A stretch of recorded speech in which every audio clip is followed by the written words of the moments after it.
আসসালামু আলাইকুম ওয়া রাহমাতুল্লাহ। আলমগীর স্মার্ট কোচিং এর পক্ষ থেকে সকলকে জানাই সুস্বাগতম। সুপ্রিয় ভিউয়ার্স, এইচএসসি অন্যান্য পরীক্ষা 2026 ইসলাম শিক্ষা প্রথম পত্র প্রথম অধ্যায় সৃজনশীল জ্ঞানমূলক প্রশ্ন নিয়ে আজকে আলোচনা করব। আশা করি শেষ সময় পর্যন্ত আমার সাথেই থাকবেন। So let's go. 1. ইসলাম শব্দের অর্থ কি? 2. ইসলামী শিক্ষা কি?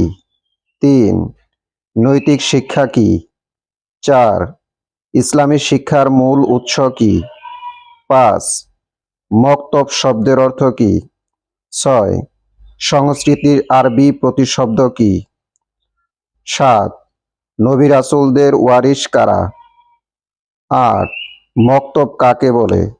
9. বিদআত শব্দের অর্থ কি? 10. ইলম শব্দের অর্থ কি? 11.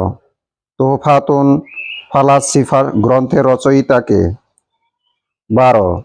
ইমাম গাজ্জালীর প্রধান পরিচয় কি? 13.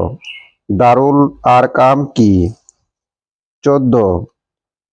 হযরত শাহ মাকদুম রহমতুল্লাহ আলাই কোন অঞ্চলে ইসলামী সংস্কৃতির বিকাশ ঘটান?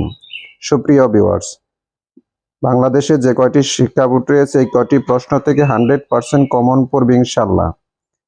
ভিডিওটি যদি ভালো লাগে নিজেরা মনোযোগ সহকারে দেখবেন, পাশাপাশি সারা বাংলাদেশে প্রত্যেকটা শিক্ষার্থী যেন ভিডিওটি পেতে পারে এই জন্য ভিডিওটি বেশি বেশি লাইক, কমেন্ট, শেয়ার করবেন। আল্লাহ হাফেজ।